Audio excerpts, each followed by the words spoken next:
On a dark March morning in 1998, a 10-year-old girl named Natascha Kampusch went to school, unaware that this day would change her life forever. What seemed like an ordinary walk to school turned into a terrifying nightmare that lasted for a total of 3,096 days. Her kidnapper, Wolfgang Priklopil, turned her life into a horror, where every day was a struggle for survival. However, this story is not only about the cruelty of abduction, but also about incredible willpower and the desire for freedom. On March 2, 1998, Natascha set off for school in Vienna as usual. She never imagined that this would be her last walk in freedom for many years. At one of the quiet street corners near her school, the girl saw a white van slow down next to her. A man quickly grabbed her, pulled her into the vehicle, and disappeared. This man, Wolfgang Priklopil, had long been planning this horrific day. Priklopil took Natascha to his house in a remote area where he had meticulously prepared a place for her imprisonment. Behind the facade of an ordinary house was a basement where he managed to hide the girl from the outside world for many years. The basement was equipped with strong metal doors, soundproofing, and a system that ensured no one would ever discover this secret place. For the first few years, Natascha practically never left her cell. Each day passed in darkness, isolated from the world. She had no idea how much time had passed and couldn't imagine when she would be rescued. Wolfgang controlled her every move, from what she ate to when she slept. He constantly humiliated her, trying to break her will, but Natascha refused to give up hope. Her imprisonment was not only physical, but also psychological.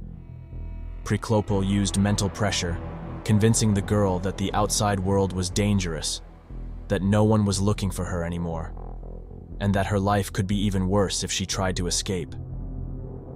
He played on her fears, creating an illusion of hopelessness around her. Over time, the kidnapper began to grant Natascha more freedom, but this was part of his manipulation. He started giving her household chores, allowed her to leave the basement, but never left her alone. Wolfgang made her believe that freedom was a gift he controlled. Every step on the surface seemed almost normal, but Natascha knew that any careless move could lead to disaster. At one point, he even allowed her to go into the yard, but warned her that any escape attempt would result in harsh consequences. Natascha lived between fear and hope, constantly wondering if she would ever escape this captivity. Priklopil didn't just try to control Natascha, but also sought her affection. Here begins one of the most intriguing and controversial aspects of the story. Gradually, the girl started to adapt to her conditions. She learned to find small bits of normalcy in her captivity, developing her own survival strategies. Natascha realized that the only way to preserve her sanity was to find a balance between submission and resistance. To avoid deeper psychological breakdown, she began playing the role of the obedient captive while secretly planning each step toward a possible escape. Natascha hid her true hatred and desire for freedom, leading Priklopil to believe he was in control. However, in her mind, she was constantly devising plans for escape. On August 23, 2006, when Natascha was 18, she did the unthinkable. Priklopil allowed her to clean his car in the yard, not feeling threatened. He was confident in his control over her, but this time, he miscalculated. Natascha seized the moment when her kidnapper turned away for just a second and ran. She fled through several houses to neighbors and knocked on the door. She was rescued. After 3,096 days in captivity, she was finally free.